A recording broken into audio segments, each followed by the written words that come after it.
నన్ను బలపరచు క్రీస్తు యందు నేను సమస్తము చేయగలను. దేవుడు మన పక్షమునుండగా మనకి విరోధి ఎవడు? ఆమేన్, ఆమేన్. తన కుమారుడికి తప్ప ఇంకెవరికైనా ఇస్తాడా అని, అండ్ ఎవరికి ఇయ్యకూడదునో ఆ అధికారంను నేను ఇస్తాను అని ఒక క్లూ, ఒక అపవాది అయినవాడు లేదా సాతాన్ అని పిలువబడుతున్నవాడు ఇచ్చి, ఇక ఆ అధికార చేష్టలన్నీ చేస్తున్నవాడు చావు దెబ్బ తగిలి మరలా బాగుపడినట్టుగా ఉండి, ఇక లోకమంతా కూడా ఆ మృగం వెంట వెళ్తూ ఉన్నప్పుడు డంబపు మాటలతో నిండుకొని, దేవదూషణ మాటలతో నిండుకొని, మొత్తం దేవునికి వ్యతిరేకంగా ఉన్న ఒక భయంకరమైన అనుభవాన్ని మనం చూస్తున్నాం. ఇక్కడే మనం ఆగాం. సో అక్కడికే వెళ్దాం రండి. ప్రకటన గ్రంథం 13వ అధ్యాయం 5వ వచనం నుండి 8వ వచనం వరకు చదువుకుందాం. 5 నుంచి 8.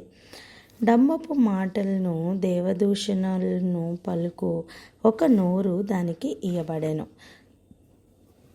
నోరు లేనప్పుడే, అంటే ఇయ్యబడను అంటే ఇదివరకు లేదనే కదా అర్థం.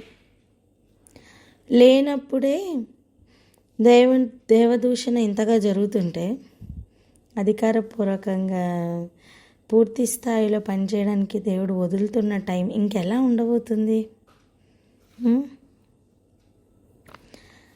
ఇంకా చూడండి, మరియు పరిశుద్ధులతో యుద్ధము చేయడానికి వారిని జయింపను దానికి అధికారం ఇయ్యబడెను. ఈ పాయింట్లోనే మనం ఆగాం. పరిశుద్ధులతో యుద్ధము చేయడం ఇది ఆది నుంచి జరుగుతూనే ఉంది. ఒకసారి ఆలోచించండి. కయీను హేబేల్ని చంపిన అనుభవమే మనం చూస్తున్నాం.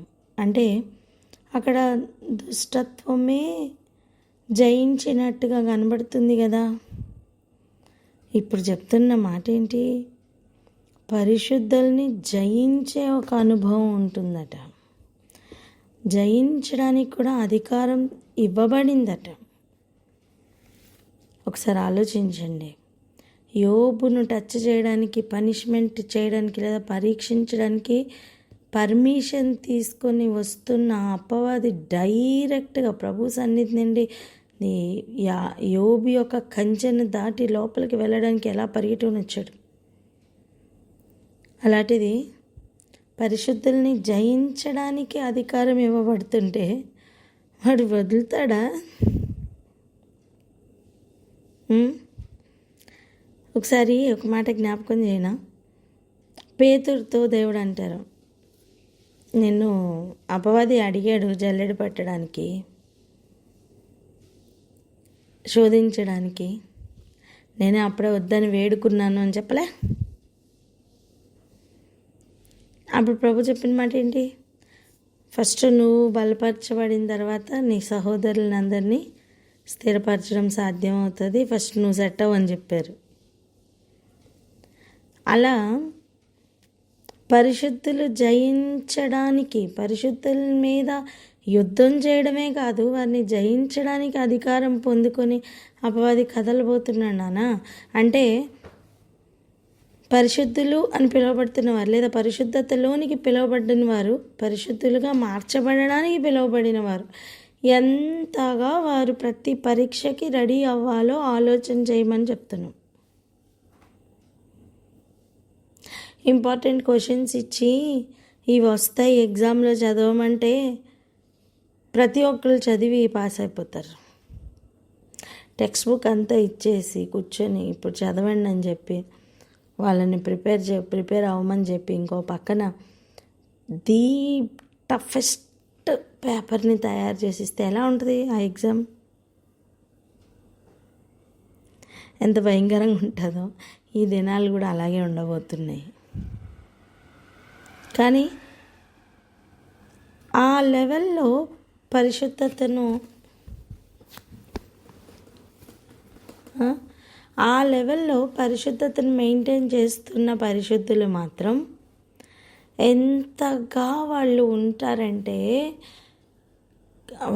నేను ఇలా పోల్చగలను. ఒక ఒక క్రికెట్ ఆడుతున్న ఒక మ్యాచ్ అవుతున్న స్టేడియం ఊహించుకోండి. బ్యాట్స్మెన్కి ఒక సైడ్ నుంచే బాల్ వస్తుంది కదా, చూసి కొడతాడు. కానీ అలా కాకుండా ఈ బ్యాట్స్మెన్ ఎలా తయారై ఉండాలంటే కళ్ళు మూసుకొని 360 డిగ్రీస్లో ఎక్కడి నుంచి బాల్ వచ్చినా సిక్సర్ కొట్టే అనుభవంలోకి వెళ్ళిపోవాలి. అంటే ఆ బ్యాట్స్మెన్ ఎంత ప్రాక్టీస్ చేయాలి, ఎంత ఇంకా ఎలా ఉండాలో ఆలోచించండి. అలా పరిశుద్ధులు అని పిలువబడుతున్న వారు అంతగా రెడీ అవుతారు.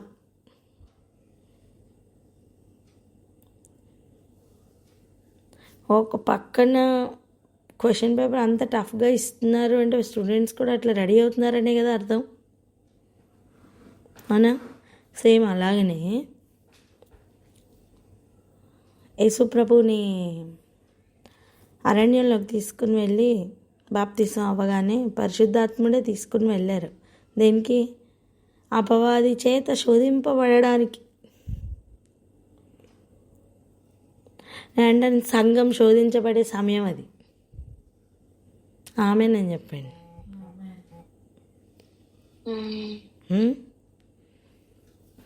ఎవరు తప్పించుకునే సమయం కాదది. పరిశుద్ధులు అంటే నాకు ఏ కష్టం రాదు, ఏ యుద్ధం ఉండదు, ఏ నష్టం ఉండదు అనుకోవద్దండి.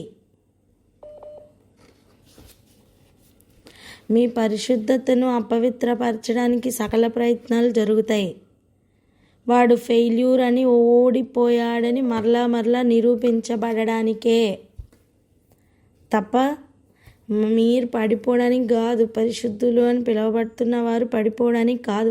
అందుకే 2000 సంవత్సరాల క్రితమే ఈ లేఖనాలన్నీ రాయించి పెట్టారు. ఒక్కొక్క లేఖ, ఒక్కొక్క ఉత్తరం, ఒక్కొక్క పత్రిక ఒక్కొక్క సంఘానికి రాస్తున్నప్పుడు పరిశుద్ధులుగా ఉండుటకు పిలువబడిన వారికి, నన్ను ముఖాముఖిగా చూసిన వారికి, చూడని వారికి, ఇలా అనేక రకములుగా పరిశుద్ధులుగా ఉండుటకు పిలువబడిన వారికి అని ఒక అడ్రస్ చేయడం మనం చూస్తున్నాం. ఇదంతా ఎందుకు? సిద్ధపడడానికి. పలకండి మాట. ఎందుకు? సిద్ధపడడానికి. ఆమేన్. ఈ సిద్ధపాటు ఎలా ఉండాలి, ఎలా ఉండబోతుంది అంటే అపవాది అయిన వాడు అధికారం పొందుకున్న మీదట యుద్ధములు జయించడానికి కూడా, అంటే పరిశుద్ధుల మీద జయము కూడా పొందడానికి. ఇప్పుడు వాడు జయం పొందాలన్న దేవుని అనుగ్రహం లేకుండా పొందడండి. 6వ అధ్యాయంలో మనం చదువుకుంటున్నాం. ఆ బలిపీఠం కింద ఉన్న ఆత్మలు అడుగుతున్నారు, మా నిమిత్తము ఎప్పుడు ఎందాక తీర్పు తీర్చక ఉంటావయ్యా, ఈ భూమికి ఎప్పుడు తీర్పు తీరుస్తావయ్యా అని అడుగుతూ ఉన్నప్పుడు ఆయన చెప్పిన ఒక సమాధానం గుర్తుందా? మీలాగనే లెక్క పూర్తి అవ్వాల్సింది ఉంది, హతసాక్షులు అవ్వడానికి ఇంకా లెక్క పూర్తి అవ్వాలి అని చెప్పారు. చూసారా? ఇదిగో ఆ లెక్క అంతా పూర్తి అవుతున్న కాలం ఇది. అందుకే అది చూడండి, 7వ వచనం, మరియు పరిశుద్ధులతో యుద్ధము చేయను, వారిని జయింపను, దానికి అధికారం ఇయ్యబడెను. ప్రతి వంశము మీదను, ప్రతి ప్రజ మీదను, ఆయా భాషలు మాట్లాడు వారి మీదను, ప్రతి జనము మీదను అధికారం దానికి ఇయ్యబడెను. చాలామంది భ్రమపడుతూ ఉంటారు. ఏమనంటే ఒకరికి ఏదైనా ఒక కష్టం వచ్చినా, ఒక నష్టం వచ్చినా, ఒక శోధన వచ్చినా, నువ్వేదో తప్పు చేసావు, నువ్వేదో పాపం చేసావు, అందుకే నీకు ఎలాగైంది, లేకపోతే నువ్వు ఇంకా ఏదేదో చెప్పేసి ఏదో దానితో కలిపేసి నీకు ఎందుకు ఎప్పుడు ఇన్ని కష్టాలు, నీకు ఎందుకు ఎప్పుడు నువ్వు విడుదల కలగట్లేదు, లేకపోతే అది ఇది అని ఎన్నెన్నో చెప్పి వారి విశ్వాస జీవితం మీద వారికి డౌట్ వచ్చేలాగా చేస్తున్న వారు లేకపోలేదు. నేను అంటాను, అపవాదికి జయం కూడా పొందే అధికారం కొన్నిసార్లు దేవుడు ఇచ్చిన తర్వాత అక్కడ ఓడిపోతున్నట్టుగా కనిపిస్తున్న పరిశుద్ధులు ఓడిపోవట్లేదు తెలుసా? దేవుడు ఓడిపోవట్లేదు తెలుసా? ఓడిపోయేటట్టు చేయట్లేదు తెలుసా? ఎన్ని పరిస్థితుల్లో అపవాది జయం పొందినట్టు కనిపిస్తూ ఉంటాడు, కానీ కాదు. ఇంటర్నల్గా జరుగుతుంది అది. కానే కాదు. తన ప్రాణంని ఇక్కడ పోగొట్టుకున్నవాడు అక్కడ దక్కించుకొనును. నువ్వు భూమి మీద ఆయన కోసం ఏవేవి పోగొట్టుకుంటున్నావో అవన్నీ నూరంతలు ఆయన ఇవ్వబోతున్నారమ్మా. అసలు ఆ లెవెలే వేరు. ప్రాణమును పోగొట్టుకున్నంతగా ప్రేమించిన వారు మరి అంత టఫ్ ఎగ్జామ్కి అపేర్ అవ్వరా? డెఫినెట్గా అవుతారు. ఇక్కడ ఈ లెవెలే వేరు అంటున్నా నేను. ప్రతి భాష మాట్లాడు వారిలో నుంచి ప్రతి జనం మీద కూడా దానికి అధికారం ఇవ్వబడిందంట. అంటే ఈ ప్రాస్పరిటీ గాస్పల్లో ఉన్న వాళ్ళందరూ దెబ్బతినే కాలం అది. నేను అడిగిన వాటిని ప్రభు చేసేసారు కాబట్టి నాకు దేవుడు కావాలి అనే బ్యాచ్ మొత్తం కొట్టుకుపోయే అనుభవం అది. వింటున్నారా? మనం అనుకున్న లెక్కల్లో జరగవండి. భూమి మీద పరిస్థితులు చాలా భయంకరంగా పరిశుద్ధులకి వ్యతిరేకంగా ఉండబోతున్నాయి. ఈరోజు నీ విశ్వాసము ప్రభువు మీద దేనికి అని ఒకసారి ప్రశ్న వేసుకో. ఆయన ఆపద మొక్కులు వాడు అనుకుంటున్నావా? ఆ రోజు ఓడిపోతాం. ఎందుకంటే చుట్టూ పరిస్థితులు వేరేగా ఉండబోతున్నాయి.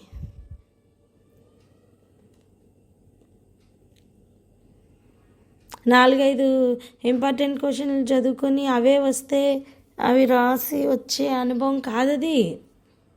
ఎందుకు ఇలా చెప్తున్నాను తెలుసా? ఇప్పుడు ఎంత టఫ్ ఎగ్జామ్కైనా ప్రిపేర్ అయిన అనుభవం వేరు, ఇంపార్టెంట్ క్వశ్చన్స్ లేదా ప్రీవియస్ పేపర్స్ చదువుకుని వచ్చిన అనుభవం వేరు.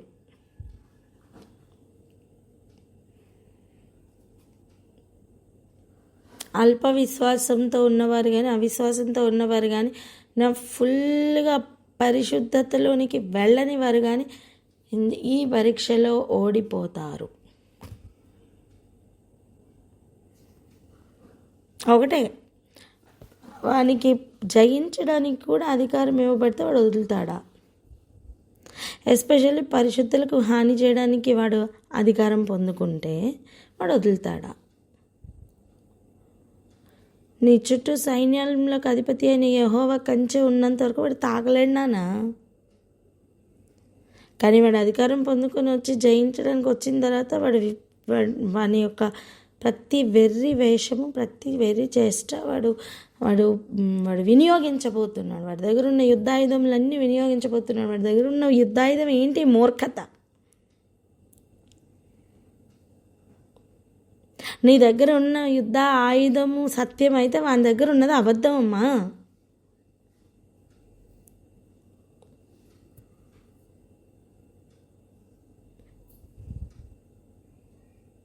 నీ దగ్గర ఉన్న యుద్ధాయుధములన్నీ కూడా తేజో సంబంధమైనవా, పరలోక సంబంధమైనవా? అయితే వాని దగ్గర ఉన్నవన్నీ నరక సంబంధమైనవి, పాతాళ సంబంధమైనవి.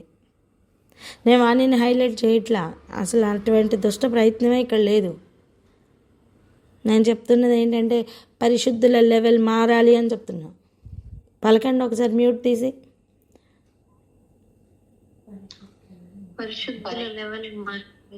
ఆమేన్. పరిశుద్ధతలోనికి వెళ్ళే లెవెల్ మారాలా, కాంప్రమైజ్ అయ్యే లెవెల్ పోవాలా, ఇదిగో రీజన్స్ ఇచ్చే లెవెల్ పోవాలా, కాక్ అండ్ బుల్ స్టోరీస్ చెప్పే అనుభవాలు పోవాలా, నీ ఎట్ ఎనీ కాస్ట్ అనే ఒక లెవెల్కి సంఘం వెళ్ళిపోవాలా.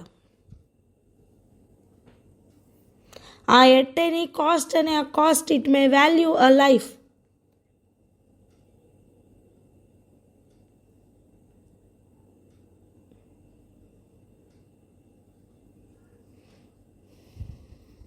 ఆ ఎట్ ఎనీ కాస్ట్ అనే ఆ కాస్ట్లో అక్కడ ఒక వంటతనం ఉండొచ్చు, ఒక అన్ని కోల్పోయిన అనుభవం ఉండొచ్చు, ఇంకేదైనా ఉండొచ్చు. అయినా ప్రభు కోసం నిలబడతావా లేదా అనేది ప్రశ్న.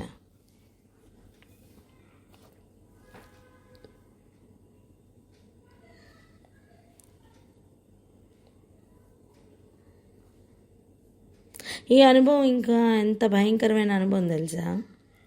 ఒకసారి చూడండి 8వ వచనం. భూనివాసులందరూ అనగా జగదుత్పత్తి మొదలుకొని వధింపబడి ఉన్న ఏంటి స్తోత్రం విన్నారా? భూనివాసులందరూ అనగా 8వ వచనం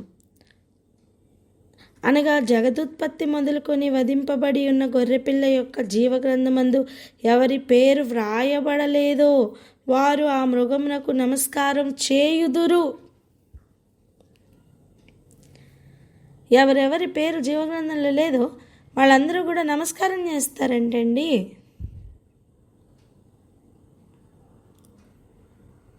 నేను చెయ్యను అనుకునే అనుభవం కాదు, ప్రాణం పోయినా చెయ్యను అని డిసైడ్ అవ్వాలా, అవ్వడమే కాదు ఉండాలా, నిలబడి చూపించాలి.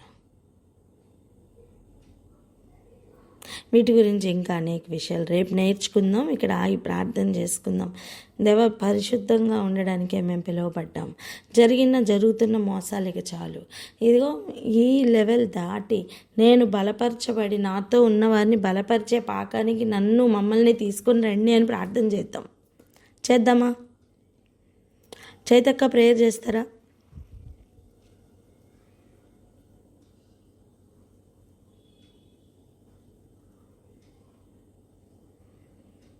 ఉన్నారా? చేయండి, మ్యూట్ తీయండి. ప్రభా దయమేడ సుతుల సింహాసనము మీద ఆశీనుడు మీ కృపాదయ మా మీద మా కుటుంబాల మీద మరించినందుకు స్తోత్రం. ఎదిగో తండ్రి, ఈ సమయంలో మేము వాక్యము వినిచుండగా గ్రహించుచుండగా నాయన మాకు సహాయం చేస్తున్నందుకు స్తోత్రం ప్రభా. ఇదిగో నాయన గడ్డ సర్పం ముందు తల దించుకునే వారిగా కాకుండా ప్రభా దానికి తల వంచని వారంగా మేము ఉండటకు అవసరమైనటువంటి సిద్ధపాటును మాకు అనుగ్రహించండి నాయన. ప్రభా మీ జీవ గ్రంథంలో మా పేరు రాయబడే విధంగా మమ్మల్ని నడిపించండి తండ్రి. మాకు ఇచ్చిన సహవాసముని బట్టి వందనాలు.